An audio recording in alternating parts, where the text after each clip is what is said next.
Queer Nation.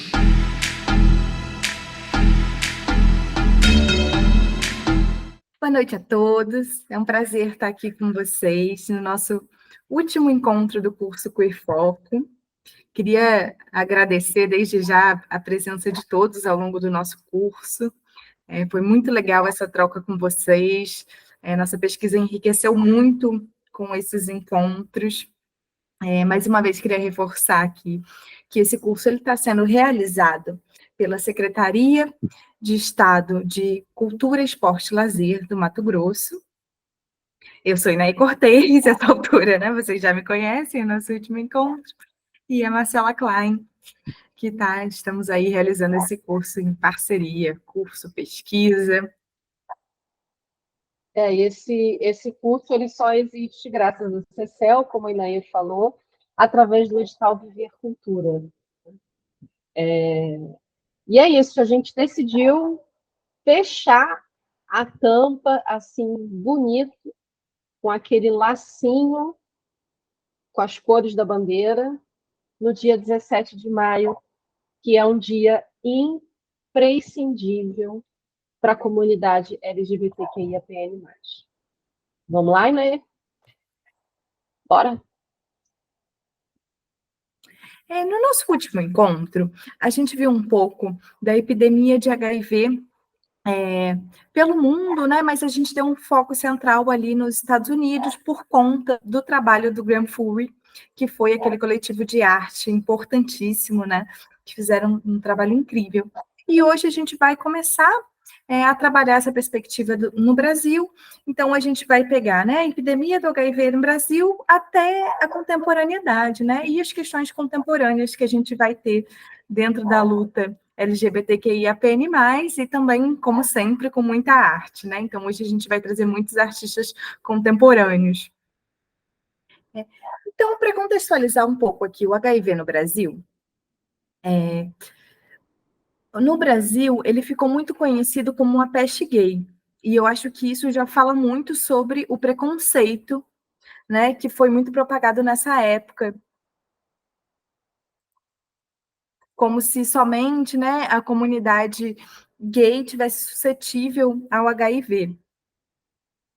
E essa peste gay, ela é um grande problema, assim, né? Primeiro, a nível de conscientização, né, e de saúde pública, e depois, porque ela vai reforçar, eu acho que vocês devem se recordar, né, ao longo de todos os nossos encontros, a gente sempre fala muito dessa questão, porque é uma questão muito importante, né, para os direitos LGBTQIAPN+,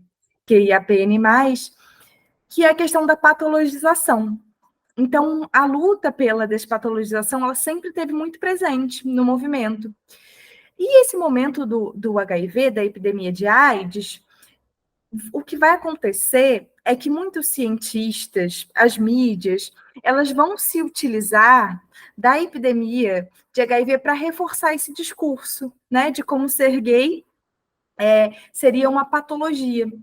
Então, a epidemia de HIV, ela vai estar muito atrelada a esse, né, a ênfase nesse discurso, né, da população gay associada aí a patologias, a doenças. Então, na década de 80 no Brasil, a gente vai ter um deslocamento de pauta. Como a gente viu, né, ao longo dos últimos encontros, no surgimento do movimento LGBTQIAPN+, no Brasil, durante a ditadura, a gente teve muito forte também essa luta contra a ditadura, né, porque era uma luta que tinha que ser feita dentro de todos os movimentos. Mas quando surge a AIDS no Brasil, então os movimentos brasileiros eles vão deslocar a sua pauta. Então a pauta central dos movimentos vai passar a ser o combate ao HIV.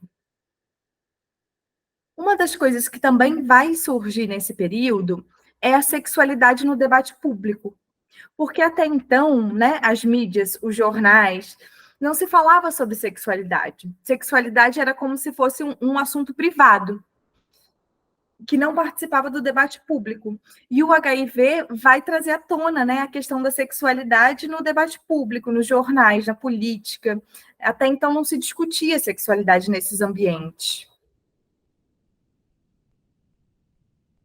E aí, a princípio, né, justamente pelo que eu falei, essa questão da patologização.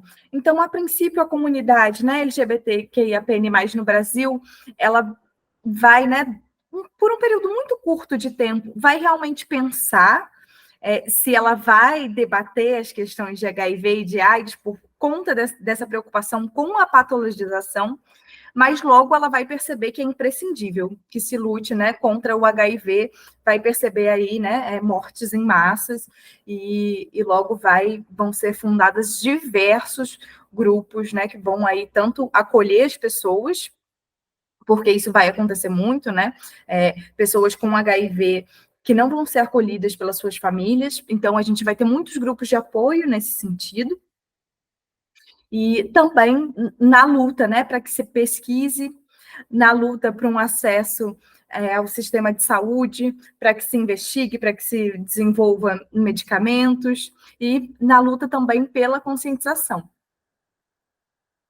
Que isso é uma coisa que vai acontecer em diversos lugares do mundo, né? Como dependendo aí, né, dos governos, vocês viram até na última aula, né, a questão do silêncio igual à morte, né? Então, isso acontece em diversos lugares, né? Governantes que ficam em silêncio diante da epidemia de HIV.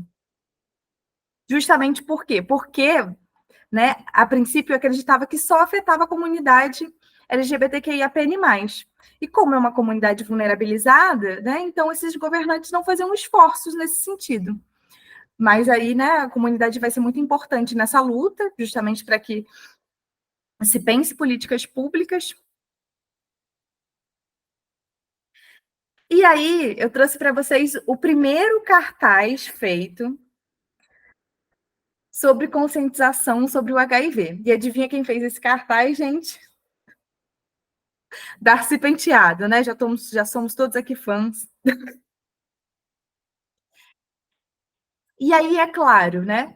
Aqui a gente não tem ainda um conhecimento científico sobre as formas de contágio, sobre prevenção. Então, esse cartaz, né, ele vai muito do que se entendia na época. E vocês reparam aqui, ó, que eles colocam um telefone de plantão, ó.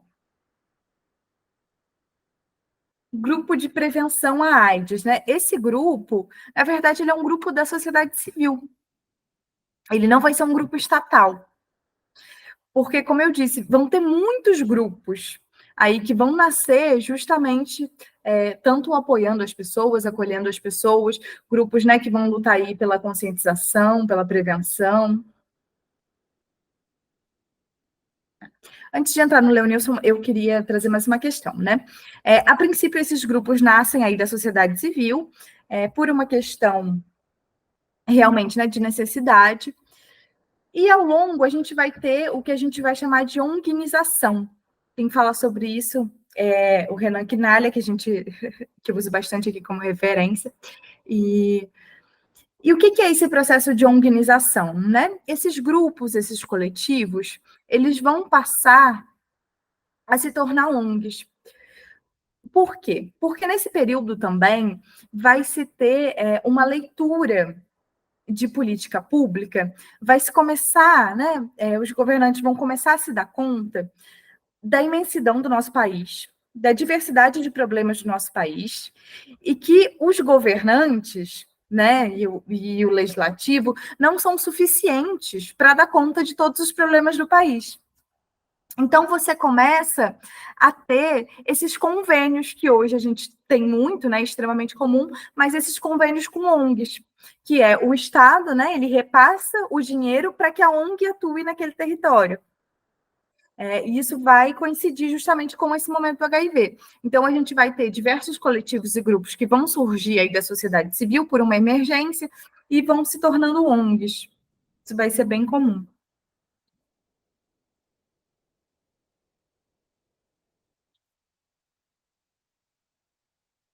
E aí, não é só para a gente trazer uma reflexão aqui, né? Porque a ONG é justamente isso, né? A ONG, ela olha para um problema social que o Estado ali não está observando, não está dando conta de trabalhar, né? Então ela cria uma solução emergencial para aquele problema e traça um caminho aí para as políticas públicas.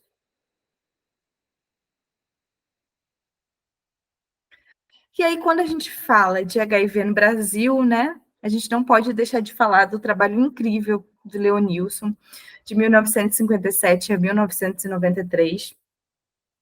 É um trabalho muito profundo, eu me emociono frequentemente com esse trabalho, mesmo já conhecendo, assim, é um trabalho muito impactante.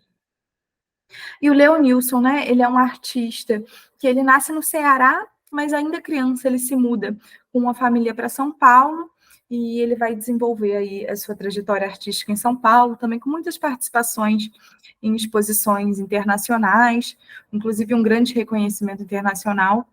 E ele nasceu em 1957 e falece em 1993.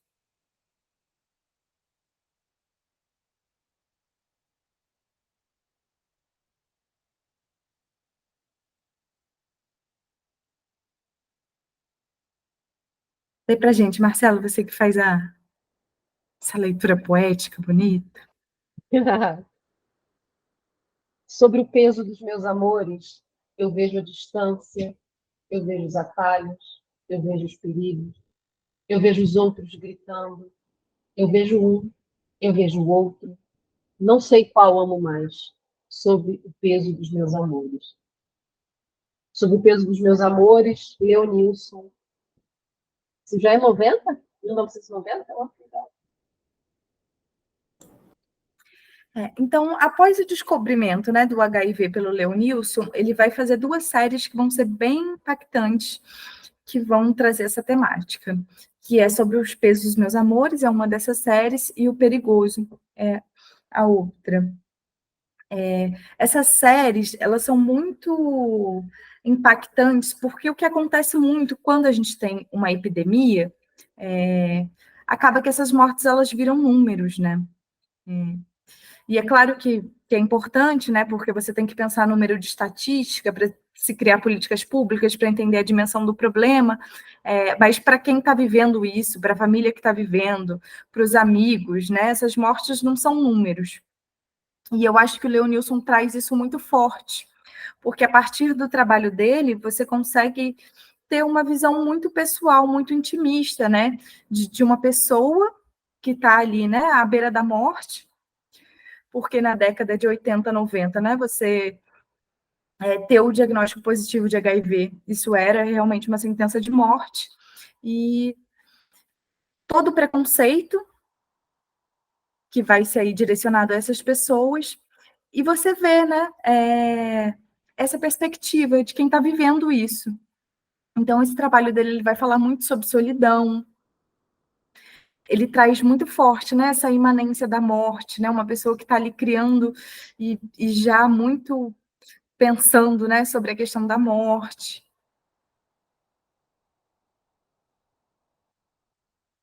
E aqui ele vai trazer justamente isso, né, sobre o peso dos meus amores. Então, para uma pessoa, né, com HIV, você amar alguém muitas vezes passa a ser um peso, né, naquela época.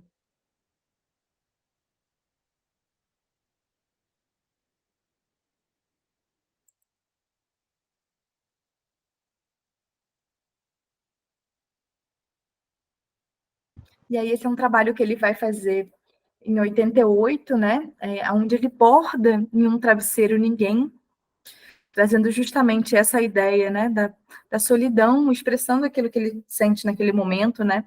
O trabalho dele fala muito sobre solidão.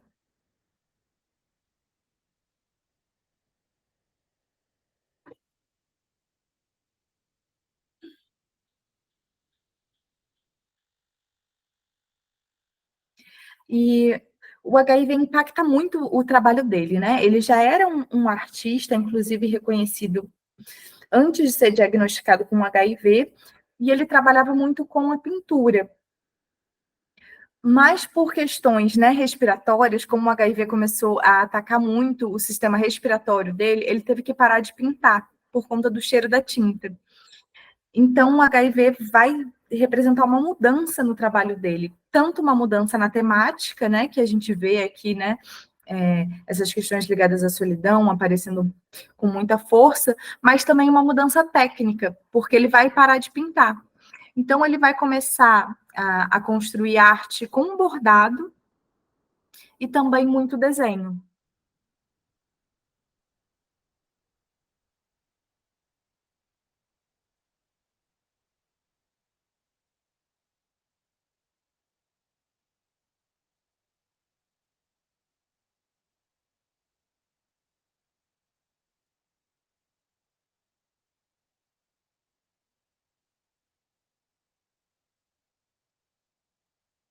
Aqui a gente tem mais um trabalho dele, né, onde ele vai colocar ali, Léo não consegue mudar o mundo, trazendo mais uma vez, né, essa questão dos sentimentos, da solidão. Ali ele já traz, né, grafado ali o abismo.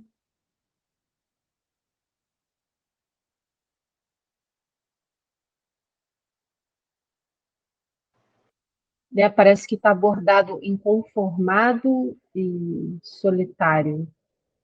Isso.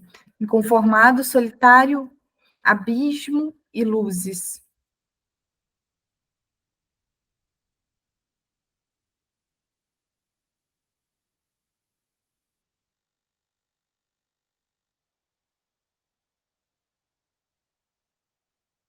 Aqui a gente tem mais um trabalho dele, né? O desenho, como eu falei, né? Ele vai passar a se dedicar muito ao desenho.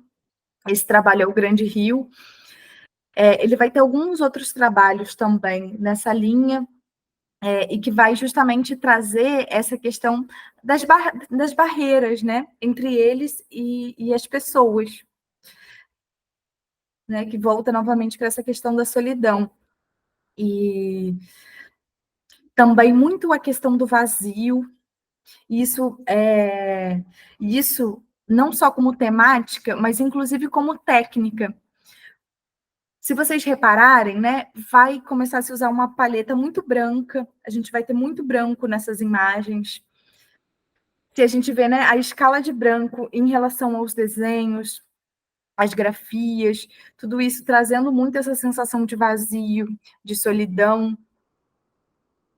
E aqui no Grande Rio, né, a gente tem, e é importante reforçar que quando ele está trazendo a questão da solidão, não é só a solidão, né, de uma ausência de uma relação afetiva amorosa, de uma relação sexual, aqui é a solidão como um geral mesmo, porque existe um grande preconceito. Então, assim, muitas vezes as pessoas com HIV, assim, é, se tinha um medo que você não beijava, por exemplo, não abraçava, sabe? Esses contatos físicos que a gente tem com amigos, por exemplo, até isso vai ser muito restrito.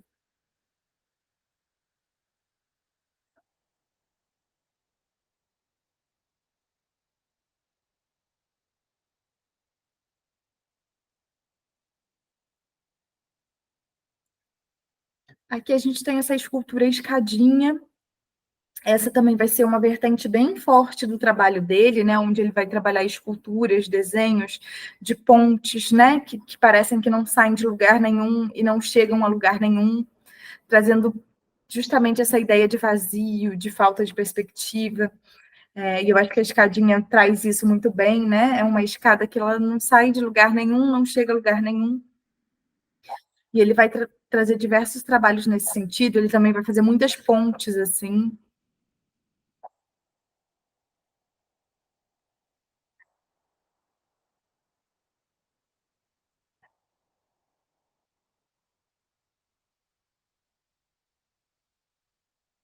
Aqui esse trabalho, né? É o perigoso, aonde num ponto muito pequeno, e aí entra justamente essa questão da escala que eu falei, né? De como ele trabalha com essa escala, criando essa ideia de solidão.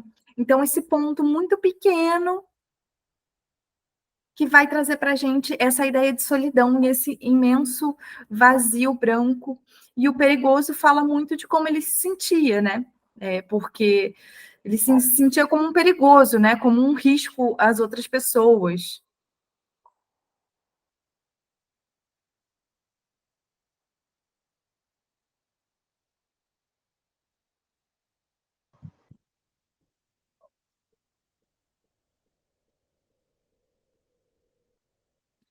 aqui um trabalho dele de 91, né, onde ele vai falar os indesejáveis. E aí ele vai trazer, né, essas formas que se assemelham a copos vazios, né, trazendo novamente essa ideia dos vazios, mas eu também faço uma dupla leitura, né, eu percebo como copos vazios, mas também percebo muito como tambor, porque eu acho que tem a ver com as questões que ele traz aí. E aí ele vai colocar, né, os indesejáveis, aidéticos, índios, comunistas, prostitutas e ciganos. E aí embaixo da imagem ele coloca os com veneno. E o título desse trabalho, né, como chatos unidos foram, enfim, vencidos. E eu acho que é importante a gente falar sobre isso, né? O Leonilson, na década de 90, onde poucos artistas se debruçavam sobre a questão indígena, ele já vai fazer alguns trabalhos falando sobre a questão indígena no Brasil, sobre o preconceito com os indígenas.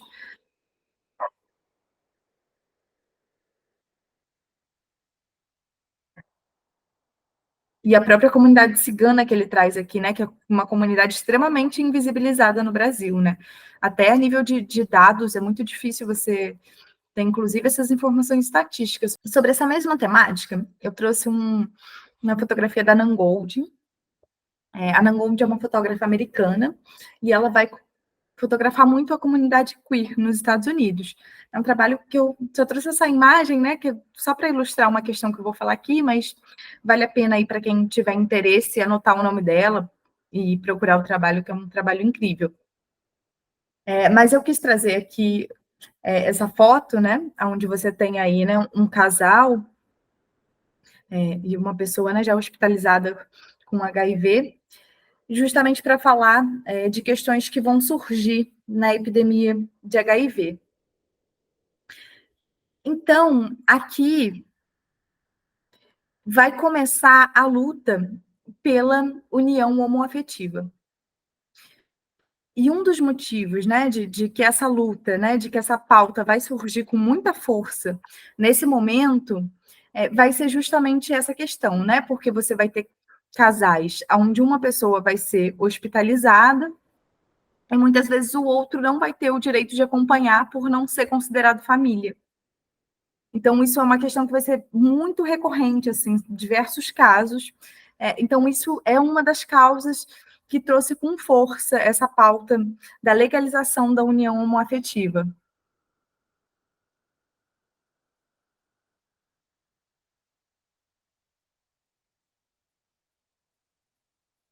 E a outra pauta, né, a outra causa que vai surgir aí com muita força para que essa pauta, né, ganhasse esse tom público, né, e fosse muito reivindicada, é justamente a questão, porque você vai ter casais, né, que viviam juntos, que adquiriram bem juntos, né, imóveis, móveis, e famílias que abandonaram essas pessoas com HIV, mas que depois iam lutar na herança, requerindo aqueles bens.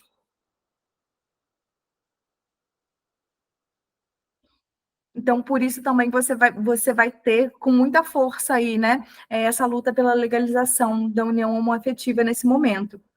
Então, é aqui, nesse período histórico, que ela vai surgir com bastante força.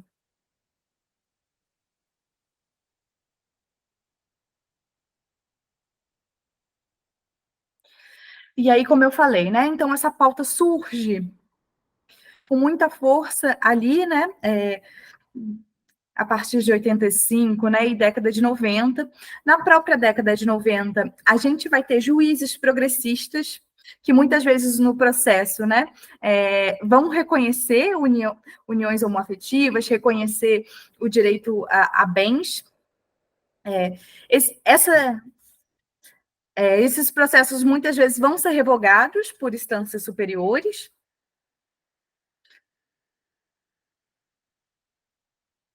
E aí, só a partir de 2011 mesmo que a gente vai ter uma decisão unânime do STF, que aí vai regulamentar todo o Brasil, para que a união homoafetiva seja legalizada. Vocês entendem esses caminhos do direito? Vou explicar muito rapidamente, então. O STF, ele é como se fosse o intérprete da lei, porque a gente entende que a lei, ela é subjetiva também. Então, muitas vezes, a lei, ela dá abertura para diversas interpretações. E esse é um caso, por exemplo, né? Você não tinha uma regulamentação sobre a união homoafetiva. Então, juízes poderiam decidir a favor da união homoafetiva e juízes poderiam decidir contra, porque você não tinha uma regulamentação.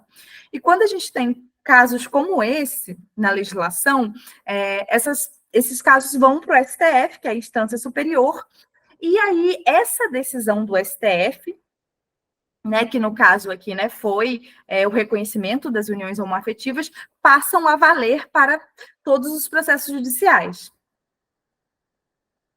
Expliquei direitinho? Deu para entender?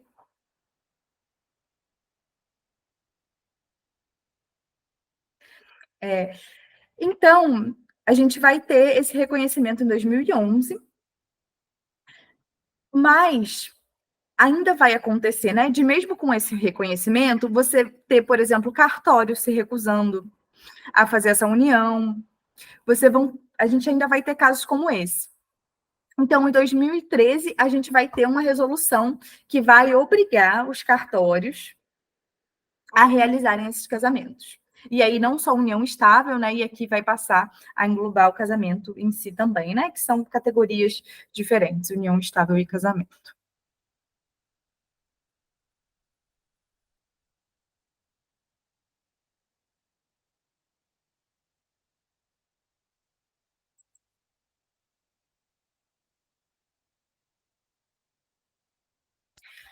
E como eu falei, né, gente, a epidemia do HIV, ela também trouxe muito forte o debate sobre a patologização, que ganhou muita força, né? Porque como se acreditava que o HIV era da comunidade gay, então isso foi rapidamente associado à patologização. E um grupo que vai ser muito importante, né, nessa luta pela despatologização vai ser o Grupo Gay da Bahia. O fundador do Grupo Gay da Bahia, né, a gente tem aqui à nossa esquerda, Luiz Motti, e à direita, o Marcelo Cerqueira, eles são os atuais diretores. Esse grupo ele foi fundado em 1980 e ele ainda está atuante.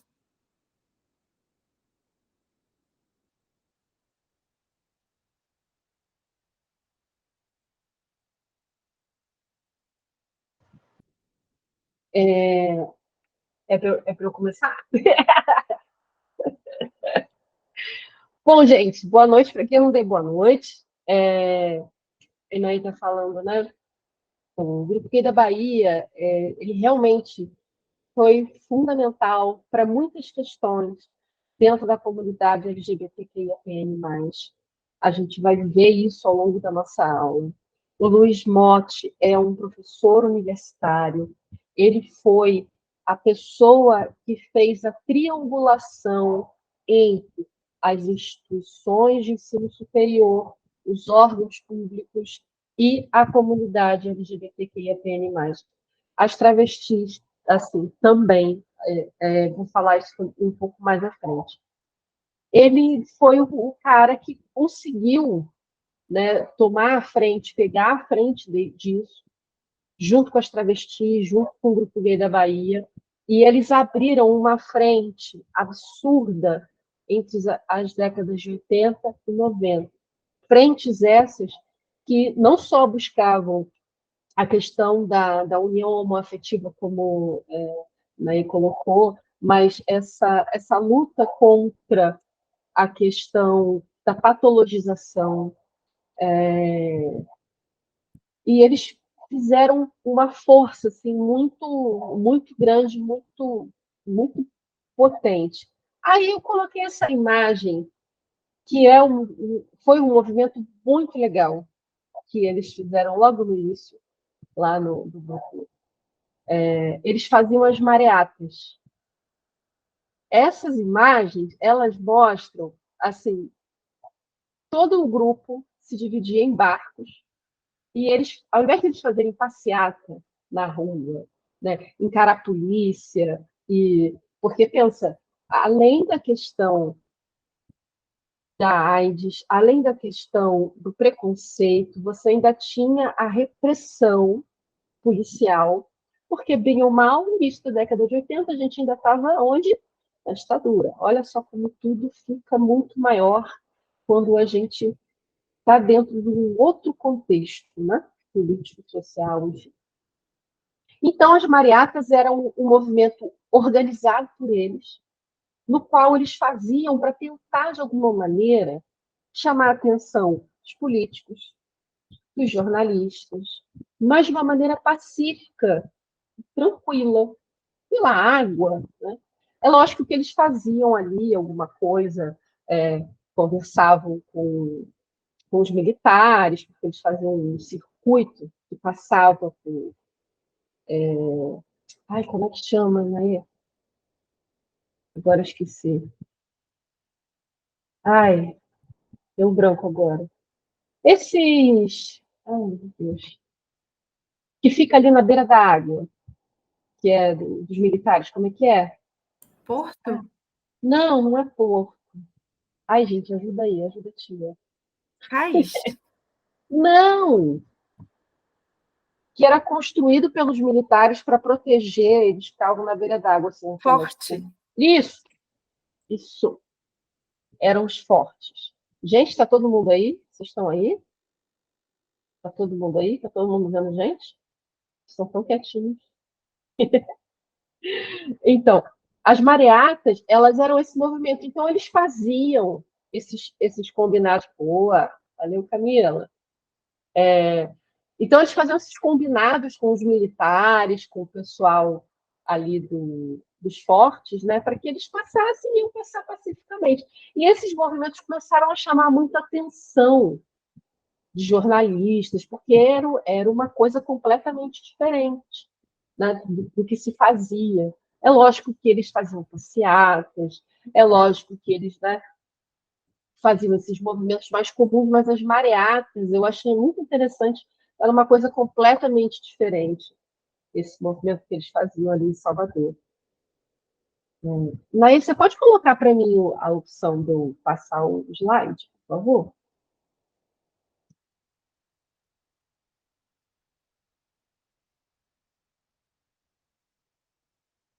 E são afrontosas essas bichas, né, gente? Colocaram o cartaz do Grupo Gay da Bahia na porta do forte e ainda fizeram foto. Ai, ai, que delícia. Vamos lá. Então, eles entram em 1985 com uma reivindicação junto ao Conselho Nacional de Medicina, mais de 16 mil assinaturas. Esse pedido de despatologização da homossexualidade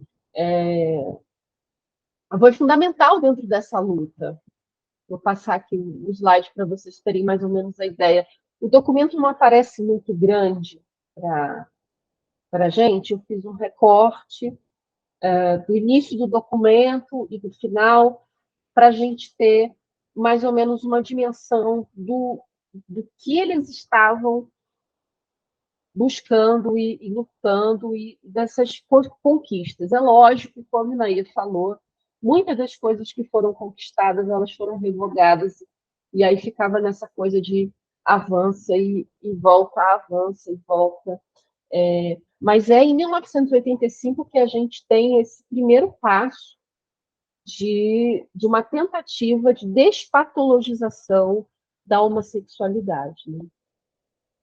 Então, aqui a gente tem esse documento, que ele vai, né, falar sobre todas essas questões, tentando, né, pelo menos dentro do Conselho de Medicina aqui do Brasil, tirar isso como patologia. Só para complementar ali, Complementos. esse abaixo-assinado foi muito importante, inclusive teve uma grande pressão política, então eles foram atrás de muitos políticos parlamentares para que eles assinassem esse documento, e também, né, houve um momento favorável, porque os Estados Unidos fez essa despatologização. Então, os Estados Unidos tirou da classificação, né, de doenças, então isso também somou uma força no discurso no Brasil, aqui, porque o Brasil tende a seguir muito essa classificação de doenças norte-americana.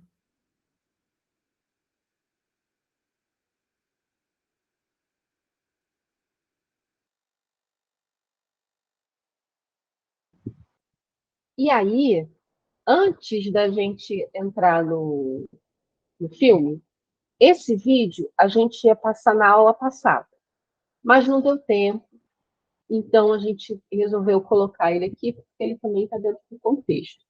A Rosely Holt, como vocês já devem saber, quem estava aqui na aula passada viu, ela foi uma das peças chaves para o movimento lésbico aqui no Brasil. Ela foi a que ficou à frente do Ferros Bar, que fez toda aquela movimentação, que botou o Xana com Xana também para rodar o Brasil inteiro.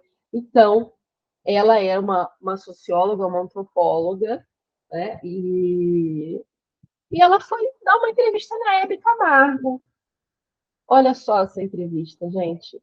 Que forte. Bom, a Roseli parece que queria dizer alguma coisinha antes, né? Que é tanta coisa, né? Bom, uma coisa que foi colocada, eu estava até conversando com ela, que ela estava falando, eu sou muito feminina e tal. Muitas pessoas acham que as mulheres lésbicas não são mulheres. Quer dizer, eu sou e me sinto como mulher. Acha que é um terceiro sexo, uma marciana.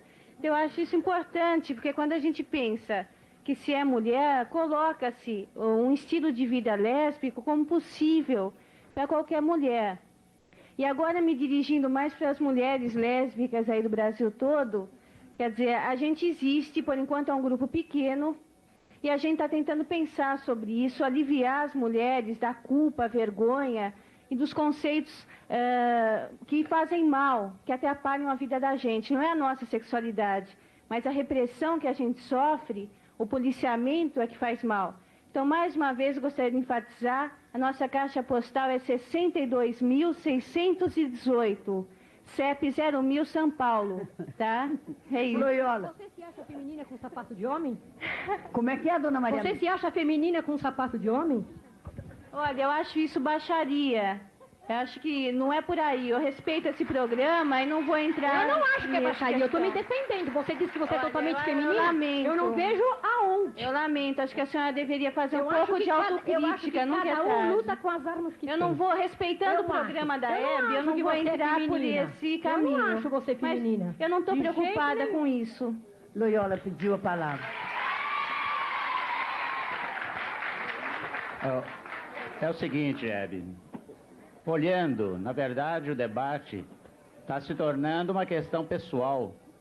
Só a análise do problema da dona Maria Amélia e da filha. E, na verdade, o que foi proposto é um tema genérico, é a discussão do tema. Então, não é em cima de individualidades, e sim em cima de um assunto que eu acho muito importante, de atualidade, e a discussão tem que centrar aí.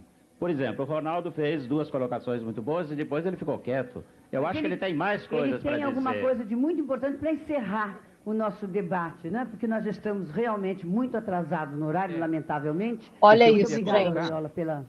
É que eu tenho em mãos um documento recebido do Conselho Federal de Medicina, onde o Conselho propõe que a homossexualidade, foi um documento que eu recebi hoje, em primeira mão na televisão brasileira, que a homossexualidade não seja considerada doença mental e que as pessoas que procurem o psiquiatra em função da homossexualidade fiquem na categoria de discriminação social.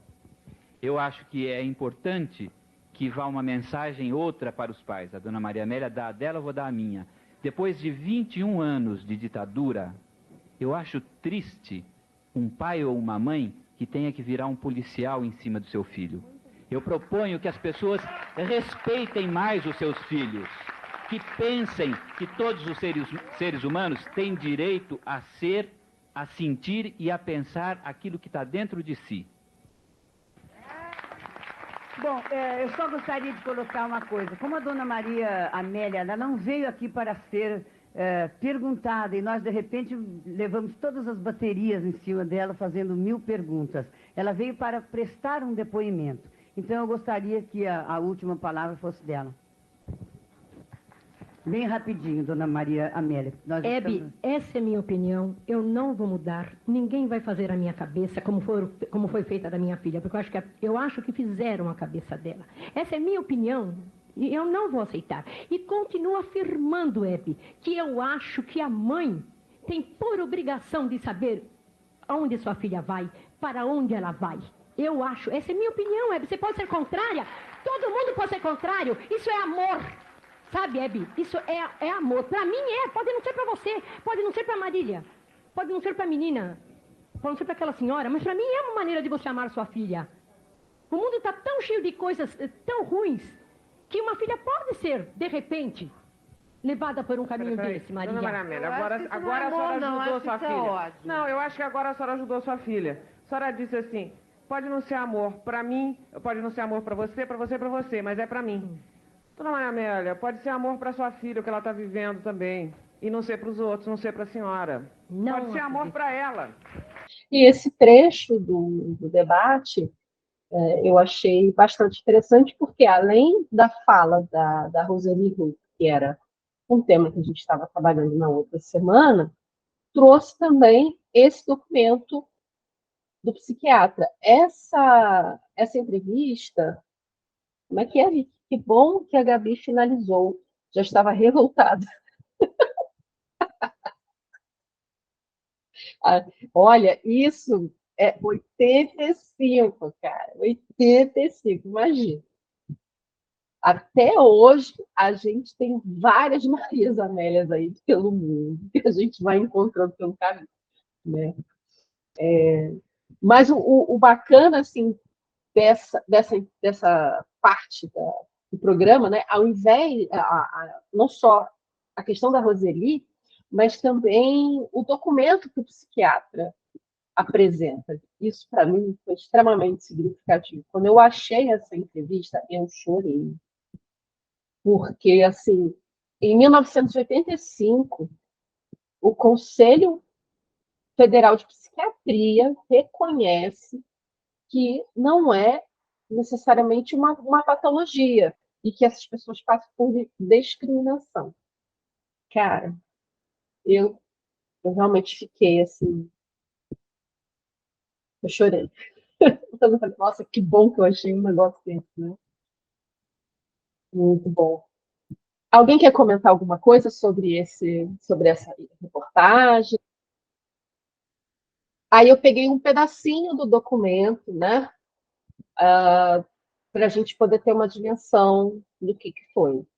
Considerando que a homossexualidade em si não implica em prejuízo do raciocínio, estabilidade, confiabilidade ou aptidões sociais e vocacionais, razão pela qual opõe-se a toda discriminação e preconceito, tanto no setor público quanto no privado, contra os homossexuais de ambos os sexos. Isso foi esse documento, um trecho do documento, para a gente ter uma noção do que realmente aconteceu, enquanto que isso foi importante, né? Vamos em frente. Bom, então aqui eu vou começar mais ou menos uma linha do tempo para a gente ter uma noção de como que essas lutas elas vão e vêm. Elas vão e vêm. Elas vão e vêm. E aí eu peguei alguns dados internacionais para vocês terem uma dimensão, né? Em 1952, a Associação Americana de Psiquiatria inclui a homossexualidade no seu manual de diagnóstico e estatístico de transtorno, né, chamado DSM. Então, em 1952, nos Estados Unidos a homossexualidade ela é considerada um transtorno, tá? Em 1965, a OMS inclui isso como um CID, que é uma classificação internacional de doenças. Então, deixa de ser uma questão só americana e passa a ser uma questão mundial, porque estamos tratando de OMS, né? Então, em 65, isso é classificado como um desvio. E aí, pensem em desvio, vocês, como, né, uma coisa absurda, né? Bom, então, aí, em 68, é incluída a transexualidade também como uma doença. E isso só passa a deixar de existir em 75. Tá? Estou falando internacionalmente. Tá? E aí, em 77, a OMS ela volta, institui realmente como uma CID, e isso se torna uma classificação internacional, e realmente isso acaba sendo uma doença realmente. É um transtorno, é uma doença, é uma coisa muito... Bom, e aí, em 17 de maio de 1990, é por isso que nós estamos aqui, 17 de maio, né? 17 de maio de 1990, a OMS retira a homossexualidade da classificação internacional de doenças. Vejam que é logo ali, 1990. Parece não, mas é logo ali. Só que isso, gente, não garante para a gente muita coisa. Porque o trabalho dentro da questão das leis e da parte de saúde pode nos garantir, de uma certa maneira, alguma equidade, mas existem muitas lutas que a gente precisa travar no campo social, porque o preconceito já está enraizado, né? Então, mas esse marco, 17 de maio de 1990, para a gente é fundamental.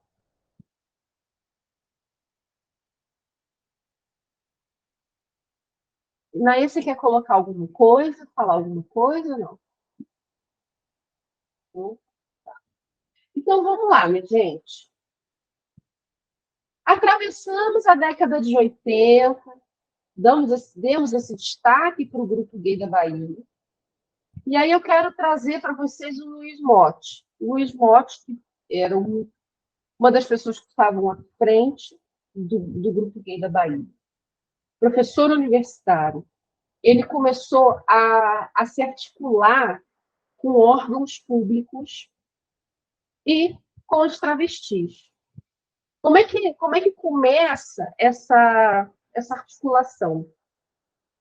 Essa articulação vai começar com uma parceria com o ISER, que é o Instituto Superior de Ensino Religioso.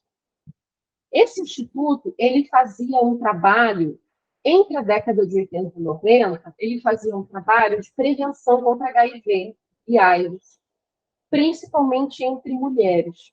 Então, era um trabalho que se distribuía camisinha, fazia conscientização e tal, e aí o Luiz se ligou desse movimento, o que ele fez? Ele se articulou junto com os travestis, e vou falar o nome delas daqui a pouco.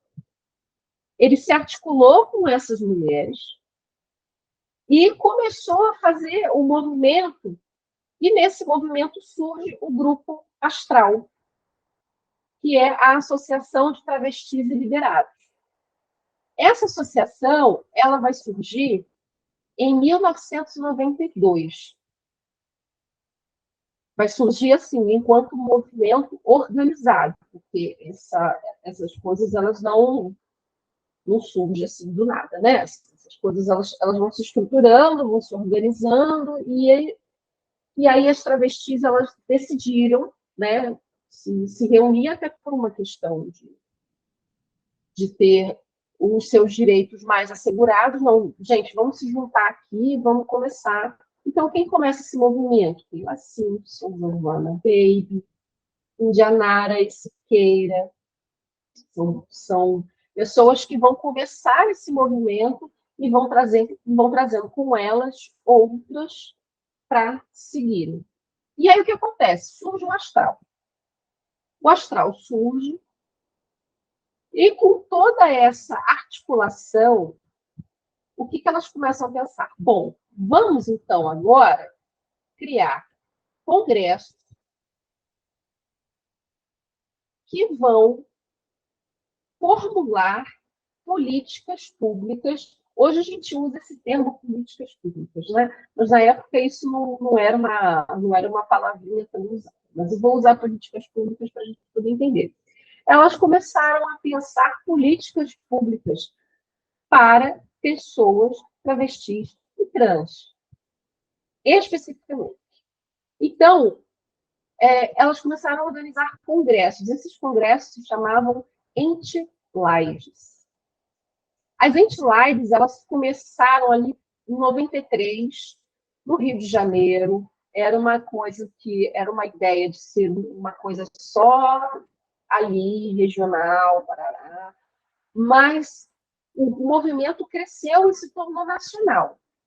Várias trans e travestis vieram para o Rio de Janeiro para esse congresso e começou-se a discutir questões sobre saúde, sobre espaços de trabalho, prevenção à AIDS, como várias questões foram surgindo e começou-se a haver uma necessidade de que esse encontro acontecesse anualmente.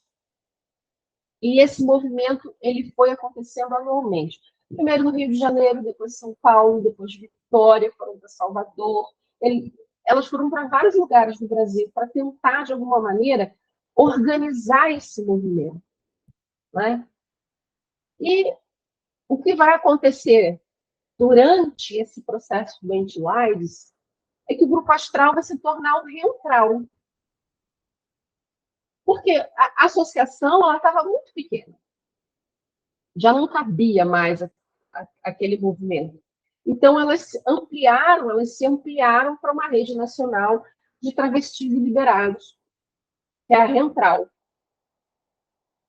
E, por volta de 1997, vai surgir o que existe até hoje, e a famosíssima ANTRA, a Associação Nacional de Travestis e Transsexuais. E que é essa associação que vai tomar a frente e vai fazer a frente de várias questões especificamente para esse grupo dentro da comunidade.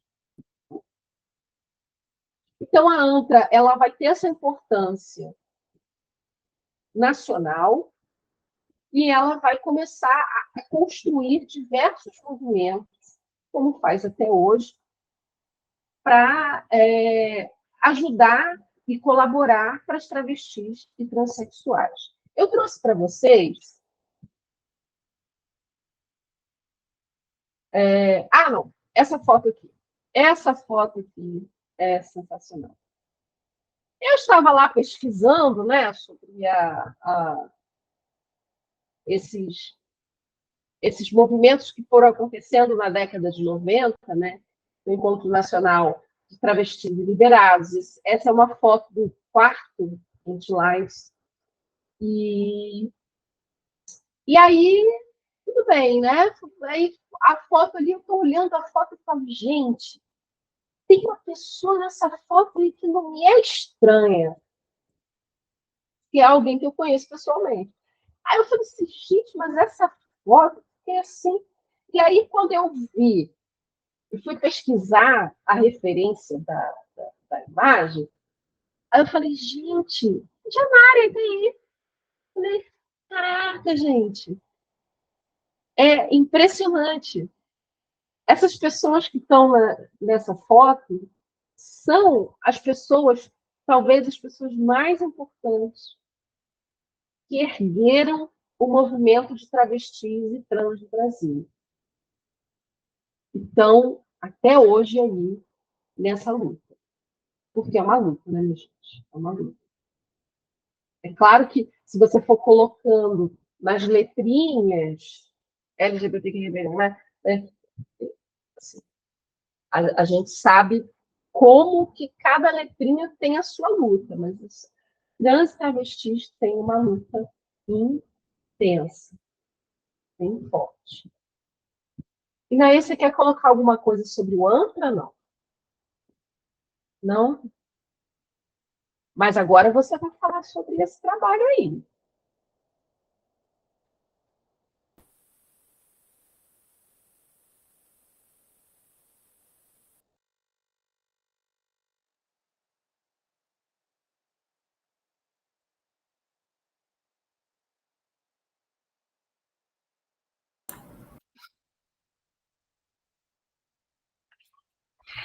Então, eu trouxe esse trabalho, mas eu queria primeiro falar sobre uma questão muito importante, né, do movimento de transexuais e travestis, que foi, né, que nasceu ali com o Astral, que é a luta contra a violência.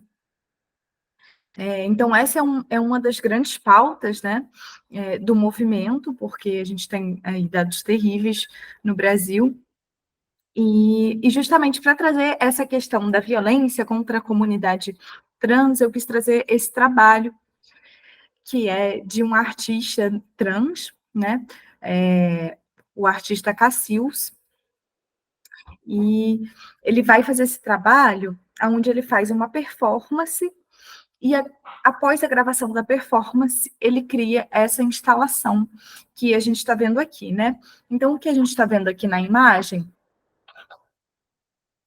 é um trecho do vídeo da performance, que eu vou já mostrar. À frente, a gente tem vidros, e aí ele faz uma metáfora com um sopro de vida, falando da questão do assassinato de pessoas trans. Então, esses vidros, né, ele tem uma espécie de um sopro de ar, e aí ele faz essa metáfora com a questão do sopro de vida, né, e falando do assassinato das pessoas trans. E aí eu vou mostrar um pedacinho da performance, é bastante impactante, se alguém ficar sensibilizado, né, quiser que a gente pare, é só comunicar. Eu vou botar um pouquinho do meio, mas só para a gente entender, né?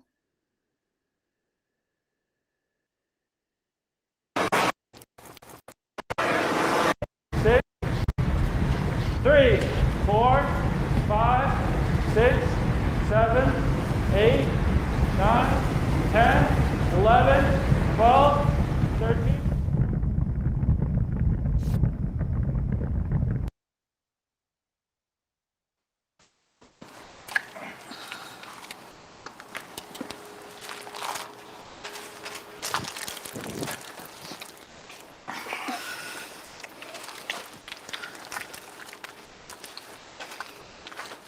Deep breath. There we go. Arms up over your head. Lovely part.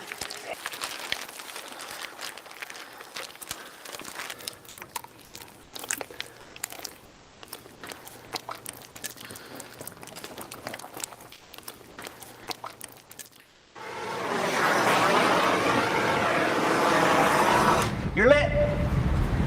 3, 4, 5, 6, 7, 8, 9, 10, 11, 12, 13.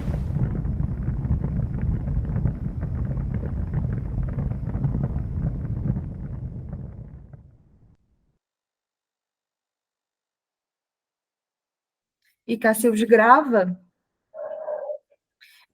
esse trabalho, né, e a partir do vídeo constrói também essa instalação, onde você vai ter o vídeo dessa performance, né, e como eu já disse anteriormente, você vai ter esse vidro representando esses sopros de vida.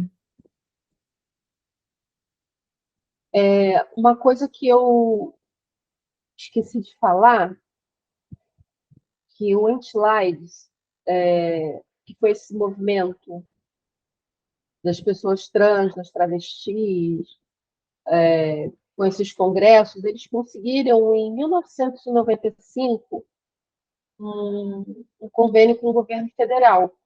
É em 1995 que surge o Departamento Nacional de Prevenção contra o HIV e AIDS. Tá? É interessante colocar isso, porque foi a partir dessa articulação que surgiu toda essa luta, né, contra a AIDS e contra todas essas violências. Falando nisso, lembra que eu falei com vocês ali atrás, da Indianara? Então, olha só. Cara, essa pessoa, eu não sei nem como começar, assim. Ela vem de uma jornada já de bastante tempo, começa a sua história, ou pelo menos até onde a nossa pesquisa pôde alcançar, ela já vem de São Paulo, já começa toda essa articulação com outras pessoas trans e travestis. Ela se fixa aqui no Rio de Janeiro. Naí, coloca para mim um negócio para passar, por favor. Então, a Dianara, ela se fixa no Rio de Janeiro, e então ela vai fundar a Casa NEM. E, lógico, como a gente tem visto em outros episódios, essas pessoas que passam por situações de vulnerabilização, por violências, elas precisam, de alguma maneira, não só se organizar, mas também serem acolhidas. Então, a Indianare, ela constrói a Casa NEM, né? Institui a Casa NEM, cria a Casa NEM. E essa Casa NEM vai acolher essas pessoas trans, travestis, toda a comunidade LGBTQIAPN+, que passa por processos de vulnerabilidade. E ela não só faz isso, como ela cria projetos fantásticos. Ela vai ter o Prepara NEM. Oba! Fala, amiga. Só para falar um pouquinho a ordem da fala, né? É porque a Casa NEM, na verdade, ela vem do Prepara NEM. O Prepara NEM, que é um pré-vestibular para pessoas transexuais. Então, eles vão criar, né, esse pré-vestibular justamente para inserir essas pessoas nas universidades. Inclusive, conheci pessoas incríveis que lecionaram e lecionam, né? A gente tem muitos amigos que lecionam no Prepara NEM. Mas também, né, conheci em um determinado momento uma pessoa incrível que dava aula de química no Prepara NEM e tinha vindo assim, né, justamente para a Casa NEM, vindo de Minas, de uma cidade muito do interior, assim, que sofreu diversos preconceitos, e fazia química na UFRJ, dava aula de química no Prepara NEM, depois passou para medicina. Então, o Prepara NEM realmente, assim, ele é uma grande porta, assim, ele coloca muitas pessoas transexuais dentro das universidades. E o Prepara NEM foi a origem da Casa NEM, né? Mas percebeu-se que não adiantava você oferecer aula se essas pessoas não tinham um básico, né? Se não se tinha alimentação, se não tinha uma casa, se não tinha um acolhimento. Então, a partir do Prepara NEM, que entende a necessidade da Casa NEM, é criada a Casa NEM.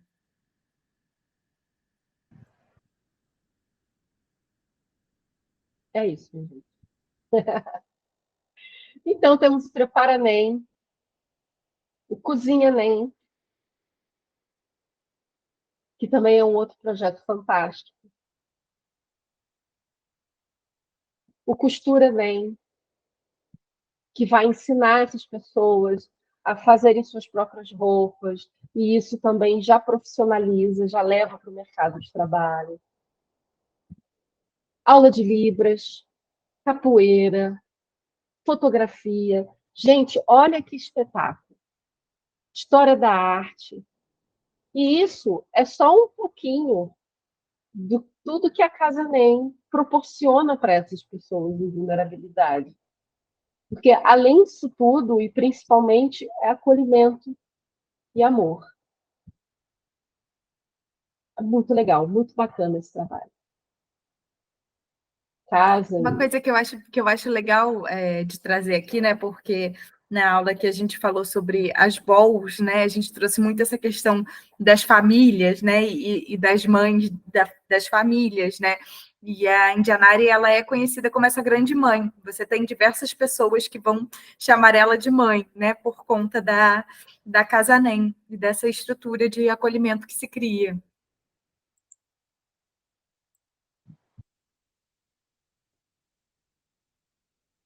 E a Casa NEM, gente, é uma casa que vive de doações. Quem quiser depois, né, quando terminar a aula, no final da aula a gente vai deixar um link aqui com esses lugares, com essas referências, para vocês depois buscarem, né, e se informarem melhor. Vale a pena conferir. E aí, dentro dessa história, buscando a história dessa trajetória das pessoas trans e travestis, como que elas iniciam esses movimentos, eu acabei me deparando com esse documentário, que se chama Um Atentado Violento ao Pudor, que tem a direção do Gilson Goulart e da Keila Simpson. Lembra que eu falei da Keila Simpson? Então, Keila Simpson, Giovanna Baby, a própria Indianari, ela não aparece nesse documentário, mas, como eu já falei, todas elas, entre aspas, encabeçaram esse movimento de trans e travestis do Brasil. Aí eu acho que a gente pode colocar... Eu separei só um pedacinho, um iníciozinho desse documentário, para deixar vocês com água na boca.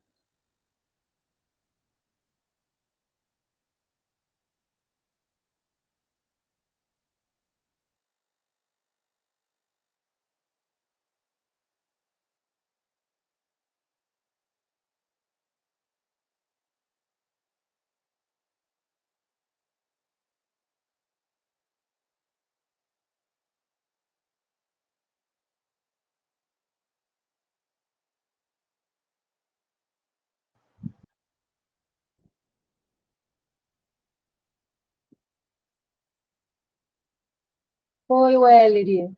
Obrigada. Depois você confere lá no YouTube, né?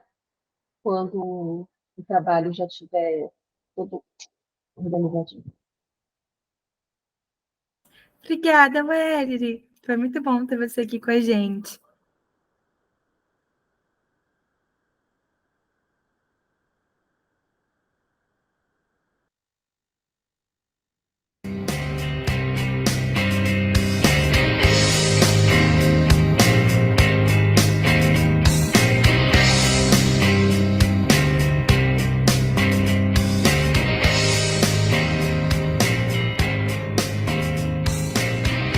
Você simetria desarticulada é diferente.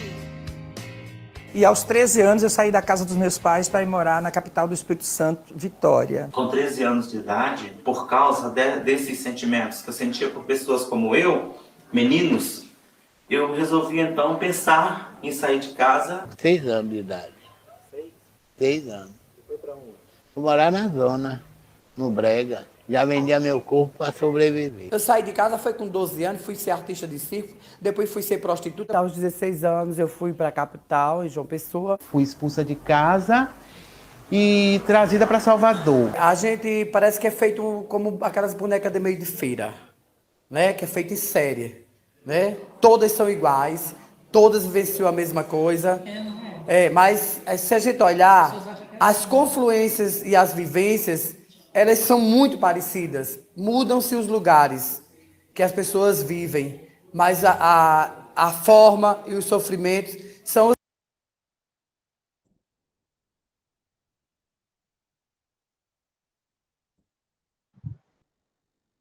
Bom, gente... Denise levantou a mão.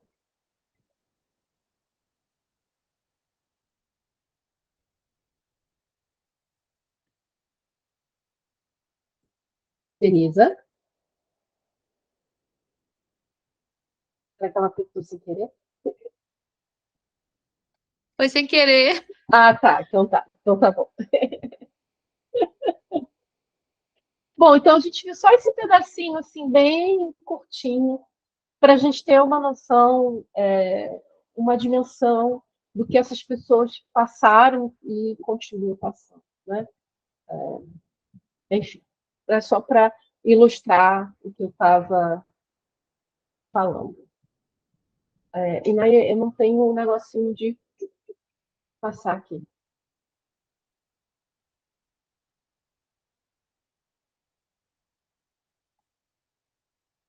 E aí, para a gente tentar amarrar um pouco isso tudo que a gente está falando, eu trouxe um conceito do Oscar Gauch, que ele traz no livro A Crise da Heterossexualidade.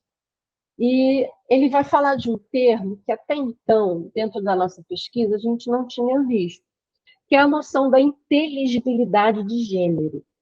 E essa noção de inteligibilidade, ela passa por 4 aspectos principais, que é o aspecto simbólico, organizacional, normativo e subjetivo.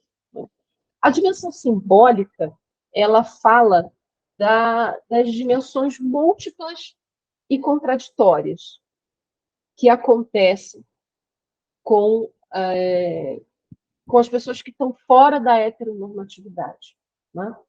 A dimensão normativa evidencia interpretações de significados dos símbolos que tentam imitar e conter suas possibilidades metafóricas, ou seja, conceitos que são expressos das doutrinas religiosas. Quer dizer, o que ele está querendo colocar dentro da dimensão normativa, que é essa norma construída pela heteronormatividade, heteronormatividade, ótimo. Mas é uma norma criada, construída, estruturada, e ela vai se apegar a várias áreas da sociedade para se sustentar. Então, ela vai se sustentar na religião, vai se sustentar na ciência, na política, na educação, para dizer assim, olha, isso aqui é a norma, se você sair disso aqui, alguma coisa estará errada, né? Para a heteronormatividade, no caso. E tudo muito, como a gente está vendo desde o início, tudo muito pautado dentro dessa ideia de masculino e feminino. Então, a primeira dimensão, que é a dimensão simbólica, ela vai apresentar essa multiplicidade e essa contradição, porque quando a gente observa a comunidade LGBTQIAPN+, a gente percebe que não existe só o gênero masculino e feminino. E que existe, na verdade, um espectro imenso entre um ponto e outro.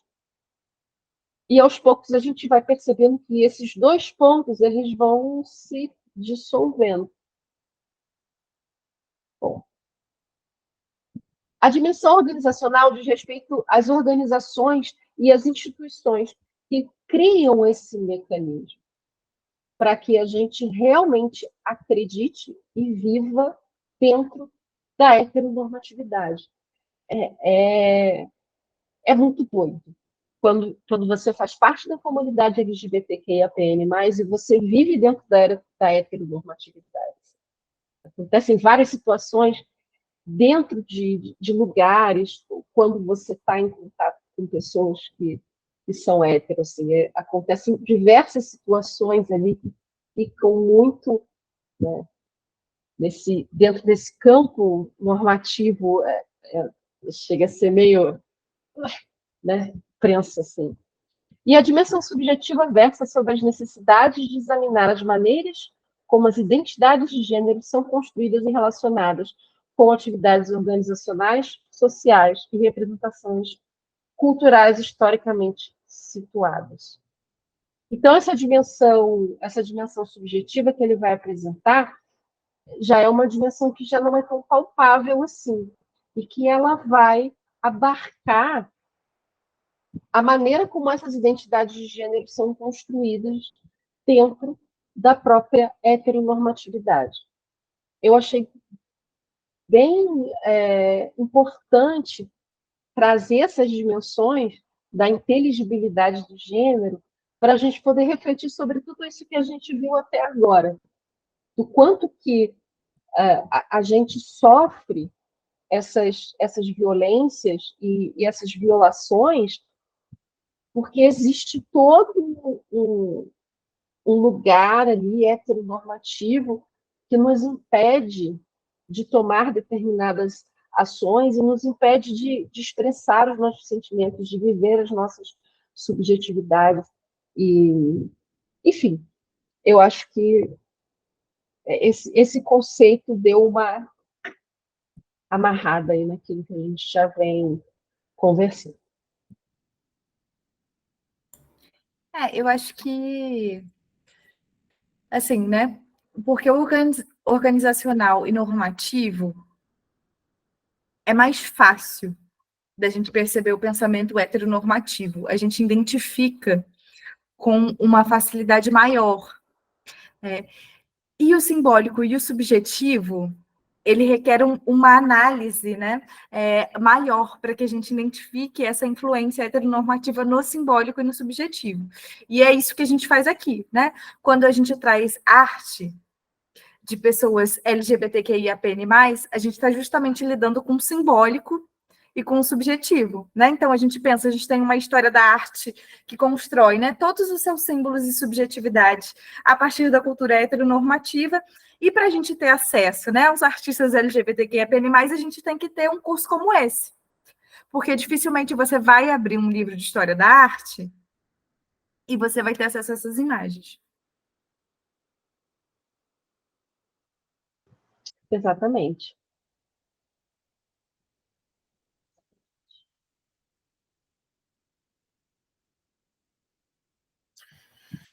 E aí, né, trazendo um pouco desses aspectos aí simbólicos, eu trouxe esse trabalho da Catherine Opie, que é uma fotógrafa norte-americana. Inclusive, vai ter uma exposição dela no Brasil esse ano, estou ansiosa.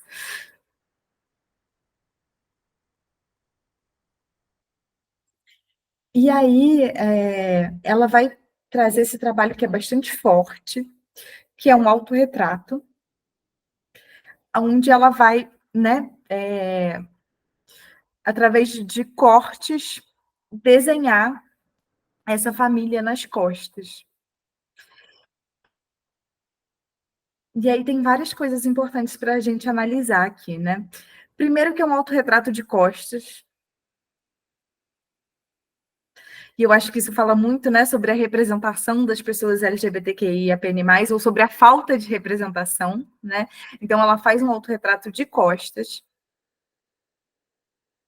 Eu, por exemplo, não me recordo de outro autorretrato de costas aqui no meu acervo mental de história da arte. Você lembra de algum, Marcela?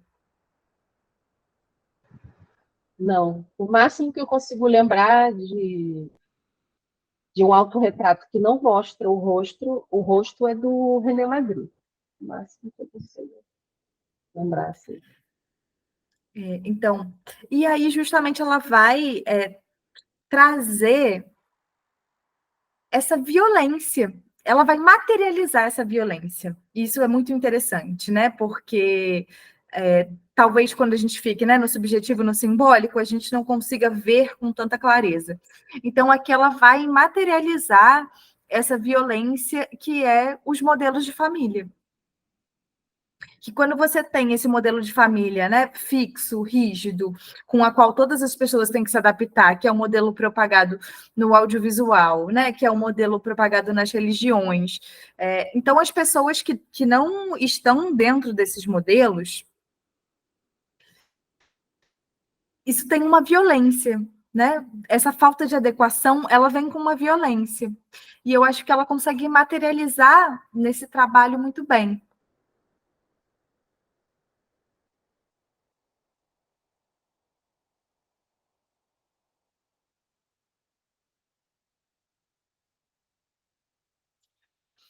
E aqui eu trouxe um outro trabalho mais recente dela, né? E aí também o que ela fala sobre esse trabalho, né?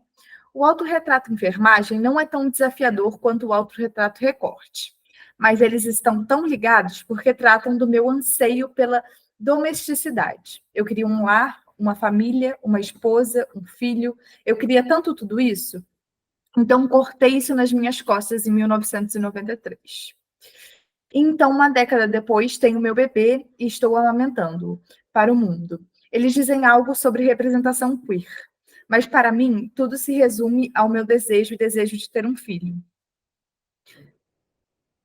Então aqui, né, ela já traz uma visão, né, recente da família que ela formou. Mas eu acho muito interessante a gente se debruçar sobre o primeiro exemplo, né? Porque ele traz muito essa questão, né, da violência das pessoas que não constroem a família. A gente já conversou sobre isso, você tem um pensamento muito interessante sobre isso. Não quer falar, não? Sobre essa noção da família, da restrição da família. Noção da família e restrição da família, me lembro disso. Então tá bom. Acho que eu não vou conseguir lembrar disso.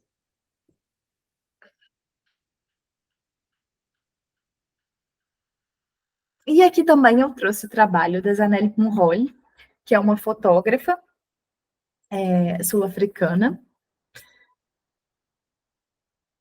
Ela nasceu em Umlazi, atualmente ela trabalha em Johannesburg. E o trabalho dela, ele é muito interessante, assim, ele tem como centro do trabalho dela, né, mulheres lésbicas e pessoas trans.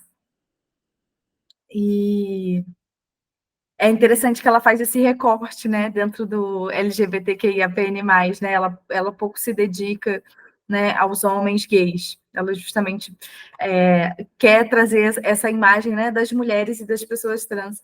E aqui ela vai dizer, né, eu não sou fotógrafa, eu sou ativista visual. E eu acho que isso é muito interessante, né, e tem muito a ver com essa questão da subjetividade e do simbólico, né.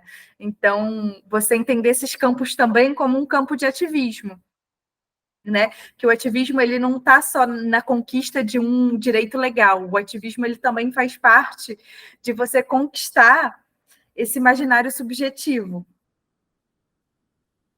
porque ele também gera violência quando você não o tem.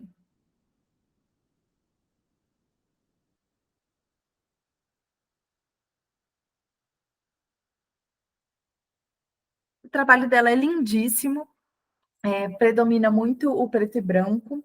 Essa foto eu acho incrível. Como que acontece esse efeito esfumaçado, assim? Você tem ideia de como ela conseguiu produzir isso?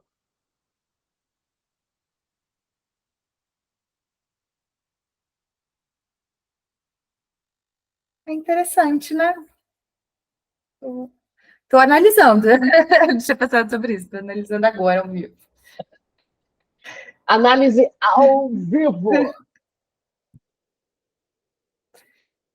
Olha, eu penso que seja algum filtro que ela coloca um filtro analógico, né? Que ela coloca na própria lente, porque ele está muito redondinho, né? Você vê que essa forma ela está muito. Isso aqui é o que a gente vai chamar dentro da fotografia de uma moldura, né? Que é justamente quando você coloca algo dentro de uma moldura. Mas eu acho que aqui ela construiu de uma maneira analógica, porque isso também poderia ser, por exemplo, um efeito de uma neblina, né, de algum tipo de fumaça que causasse. Mas eu acho que seria muita coincidência você ter esses elementos mais naturais, tão circulares assim. Então, por isso eu acredito que seja um filtro. Não é, Denise? Espetáculo essa foto, né? Essa foto eu nem sei o que falar, gente. Lindo demais.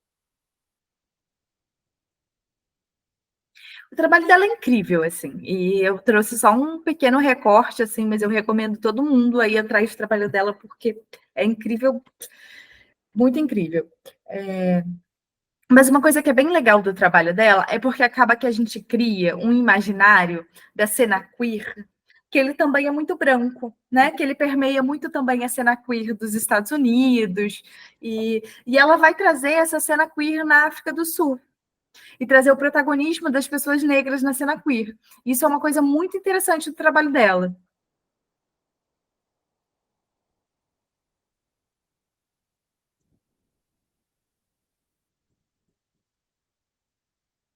E aqui, novamente, ela trabalha, né, com essa técnica de moldura.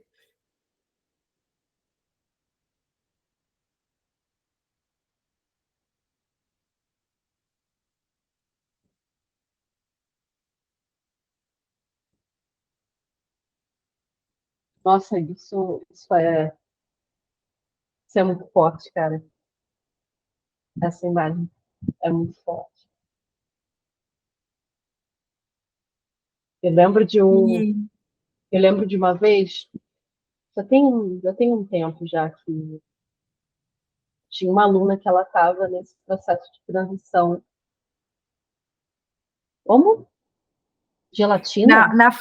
Na foto anterior, Denise, a gente chama de filtro, mas é como se fosse uma gelatina mesmo. Essa imagem me lembrou uma aluna que passou por um processo de transição e se tornou aluno. Assim, a gente aqui no binarismo, mas fez a transição. E eu me lembro dele vir conversar comigo, assim, a respeito de como esconder os peitos. E aí eu falei, de uma faixa. Não, no dia seguinte, assim, no dia seguinte não, porque eu só vejo os meus alunos, assim, né? Eu só vejo as turmas uma vez por semana, né? Na semana seguinte já tinha, né, já tinha conseguido fazer, e aí ele olhava para mim, ria, né? Tipo, agradecido, ria, me abraçava e tal. Eu vi essa imagem e me deu essa memória, assim, Essa imagem é muito simbólica, e eu acho que tem muito a ver com isso, né, que a gente estava falando, né, também desse ativismo enquanto símbolo, e eu acho que essa imagem traz isso muito bem, muito forte, e é também, ao mesmo tempo, uma imagem muito íntima, muito delicada, e aí eu me lembrei muito dessa questão que a gente estava vendo essa semana, uma entrevista com a Grada Quilomba no Roda Viva, incrível, inclusive, recomendo. E a Grada Quilomba, ela falou sobre isso. Ela falou que você trabalhar, né, com temáticas sociais de muita violência, você tem que ter muito cuidado, né, para na sua operação estética, artística, você não reproduzir violências.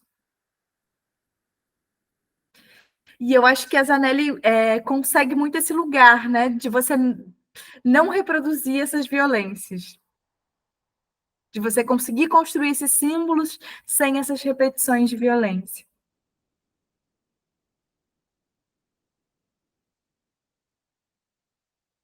Que é diferente do trabalho da catering, por exemplo, né? Ali o trabalho, ele já, né, quando a gente viu... Aqui, por exemplo, já é outro caso, né? Aqui se utiliza desse artifício da violência justamente para materializar. Lá é o contrário, né? Você vai trabalhar por ambos, né, são muito válidos, trabalhos muito importantes, mas aqui é um outro caminho, né? É uma imagem que tem a delicadeza, que tem essa intimidade.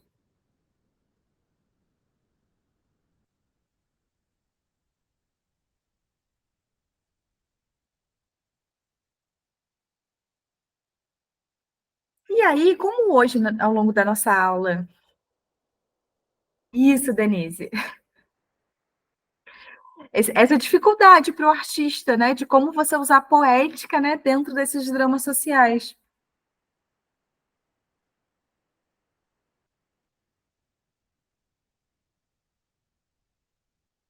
E aí, como hoje a gente trouxe muita questão, né, dos direitos conquistados, da união homoafetiva, então eu quis trazer um pensamento, né, mais contemporâneo. É óbvio que a gente precisa conquistar direitos, né? É claro, inclusive a gente conquistou há pouquíssimo tempo, então é muito importante que a gente continue lutando com eles para que, né, a gente amplie esses direitos e também, né, não perca direitos. Então a gente tem que estar sempre muito forte aí na militância, mas o Renan Quinalha traz um pensamento muito interessante para a gente pensar sobre essa relação entre o direito e as questões LGBTQIAPN+, uma questão muito contemporânea que eu acho que a gente precisa abordar nessa aula. Então, ele vai falar sobre as ciladas do direito, cooptação estatal e judicialização. Ciladas do direito, esse é o tema.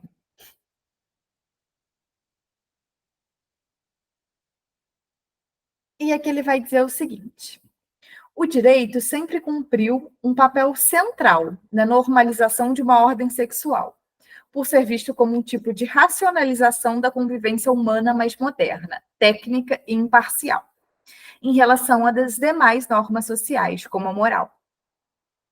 Considerando essa dimensão ambivalente da existência da contribuição dada pelo direito no processo de modernização das sociedades ocidentais, torna-se pertinente questionar: em que medida a enunciação de liberdades públicas pela via do direito teria um potencial emancipador, ou, ao contrário, faria sentido afirmar que todo o impulso de universalização de garantias jurídicas estaria sorvido pela normalização vigilante dos modos de vida?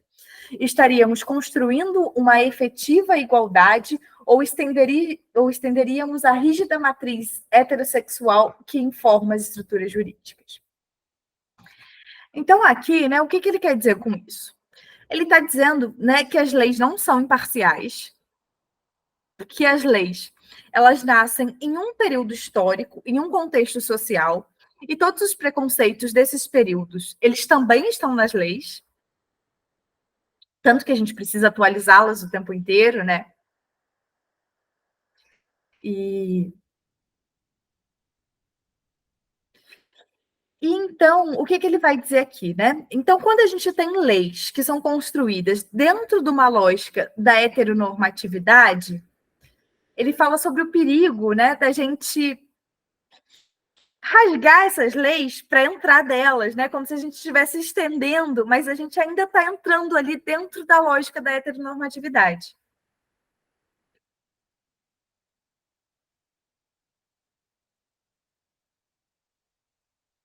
E aí tem alguns exemplos aqui.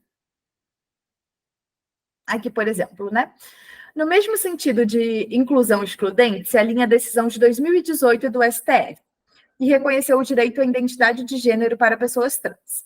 Sem negar a conquista enorme que isso representou, vale destacar que há um binarismo bastante marcado. Pessoas trans só são reconhecidas e respeitadas se estiverem enquadradas e assumirem uma posição claramente masculina ou feminina. Isso exclui pessoas trans não binárias ou de gênero neutro, ou agênero. No caso das pessoas intersexo, o caminho jurídico ainda é bastante precário, pois elas precisam assumir uma patologia de anomalia de diferenciação sexual para não estar enquadradas no masculino ou feminino nos registros civis. Então, o que ele vai dizer aqui, né? Que essa conquista do registro, né, de você poder mudar o seu gênero, ela é muito importante, mas que ela ainda opera dentro de uma lógica binária.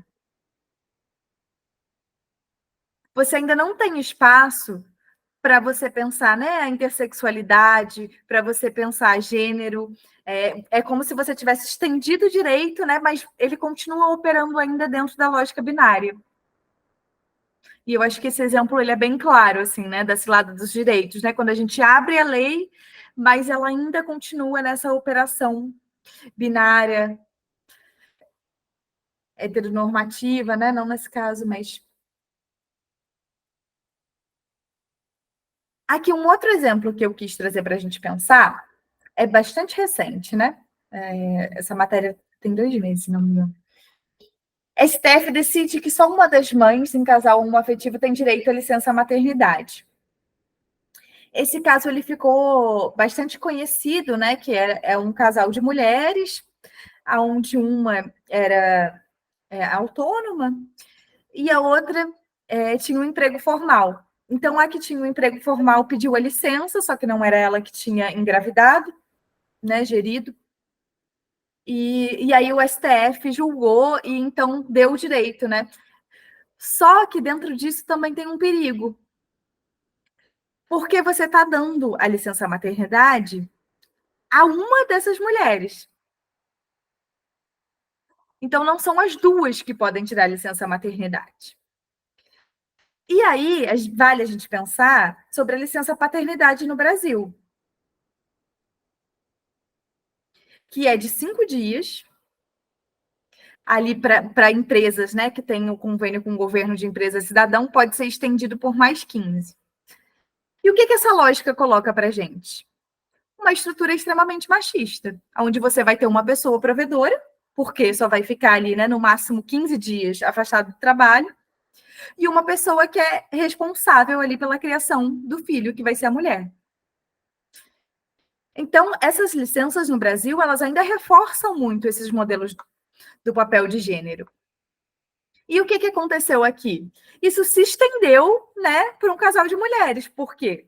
Você vai ter a mesma lógica, onde uma vai ter o direito ali, né, a licença para ficar com a criança, e a outra vai ter ali uma licença reduzida de 5, né, ou 15 dias, a depender da empresa, e vai ser aí a provedora. Então, eu acho que esse também é um bom exemplo, né, de como às vezes a gente entra nas leis, mas elas ainda operam dentro de um sistema muito heteronormativo de papéis.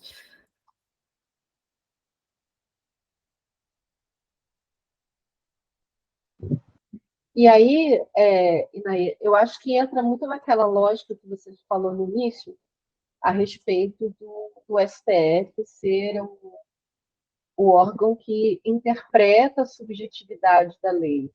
Então, a partir do momento que o STF cria essa decisão de que um casal de mulheres, quando acontece um casal de mulheres, uma delas gesta e né, tem uma criança, só uma delas vai ter licença maternidade e a outra não, isso vira regra. E isso passa a valer no Brasil inteiro.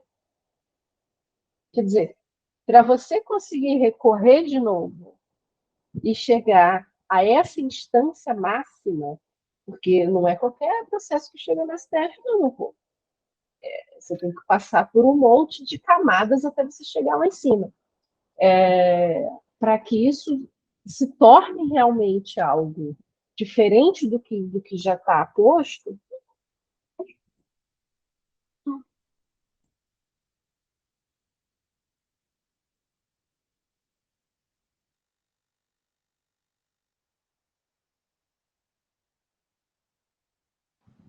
E aí, a gente vai finalizar aqui, né, trazendo alguns grupos atuantes. Quem tiver oportunidade, printa a tela. Dá um jeito aí. Depois, se vocês quiserem também, a gente pode mandar lá no grupo do WhatsApp, pode chamar a gente no privado, a gente manda para vocês esses contatos. Esses são os grupos que a gente mais pesquisou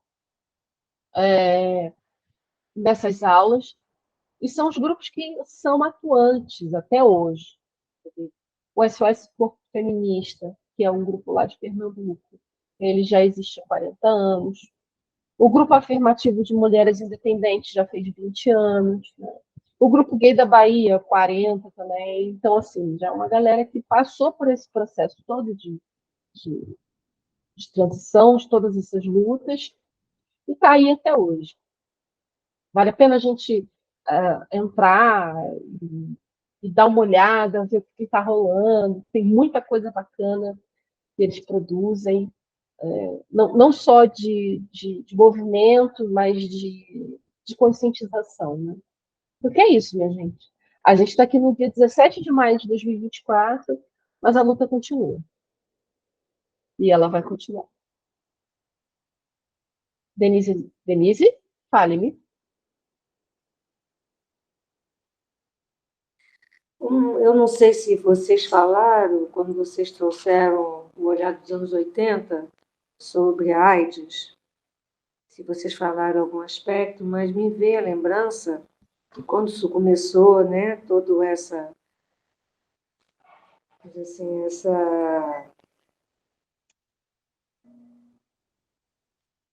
vou dizer assim, essa apresentação no mundo, né? As pessoas que de repente se cortassem, né? As pessoas não podiam ficar perto, porque podia estar com AIDS e ia ser contaminado, não podia tocar. Veio essa imagem para mim, entendeu? Então, quer dizer, as pessoas não tinham a questão de ignorância, talvez, né? Dos fake news, mas nem toda pessoa tinha, né? E era uma coisa assim muito séria, muito delicada. Então as pessoas não podiam, não encosta não, de repente ela está, as pessoas não podiam estar perto. Então veio essa imagem, eu trouxe para vocês. Foi uma época assim, quando surgiu, e foi à tona. Eu falei, acho que eu vou falar. Então, e lembrei disso, só foi um ponto, assim, um aspecto levantado. Perfeito, Denise, ótima lembrança. Inclusive, tem um trabalho do Leonilson que ele fala sobre isso também. Que ali, né, dentro daquele jogo que ele faz ali com as palavras, que ele coloca, ninguém pode cuidar dos meus cortes. Isso, né? Chega... É ridículo, né? Mas naquela época, tudo que acontecia de novo, a gente não podia estar perto, né? Se a pessoa fosse mais magra, né? E eu tive uma observação de um adolescente, né? Se a pessoa mais magra já achava que você tinha contraído AIDS. Então, assim, é um preconceito, né? Uma ignorância, falta de diálogo, falta de conhecimento, falta de pesquisa, leitura mesmo, né? Do que estaria acontecendo no mundo.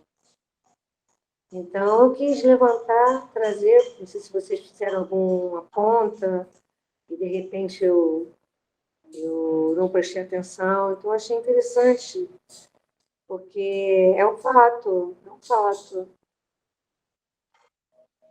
Perfeito, Denise, ótima lembrança. Estou aqui prestando atenção, tá?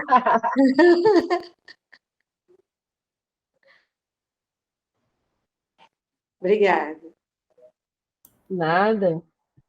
Alguém mais quer falar alguma coisa? Aproveita, gente. Aproveita.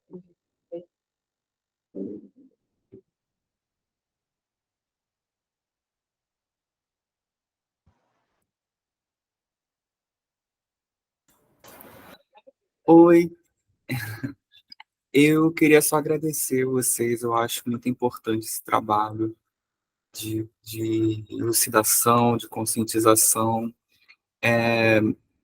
Eu acho que, infelizmente, esses assuntos, esses estudos acabam ficando ainda muito presos à nossa bolha, né, de pessoas LGBTs, né, mas cada vez mais a gente podendo passar essas informações, trazer esses conteúdos para mais pessoas possam ter acesso, é muito importante. Achei incrível o trabalho que vocês trouxeram, a quantidade de informações, sabe? Foi um estudo muito legal, muito bem feito mesmo. Me sinto muito agraciada, muito contemplada nesse estudo, tendo o respeito pelas que vieram antes, nossas ancestrais, né? Todo mundo que lutou lá atrás para que a gente pudesse estar hoje aqui lutando também. E é isso, só queria realmente agradecer a vocês e espero que vocês continuem com esse trabalho tão bonito, tão importante e necessário ainda no nosso país. Muito obrigado. Nossa. Reforço a palavra dele.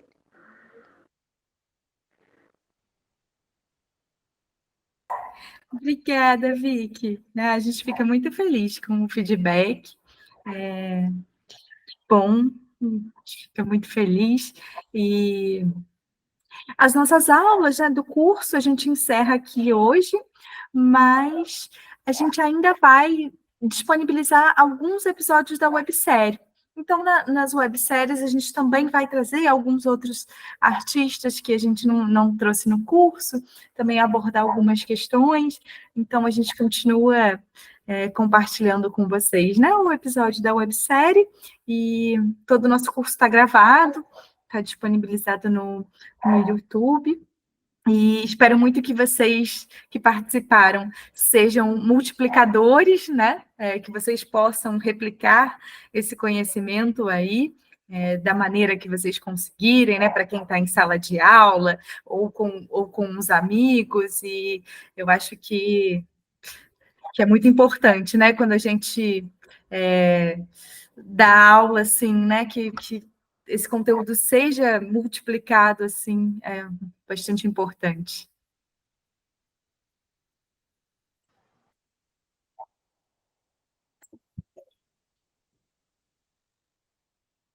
Mais alguém? Tá com cara.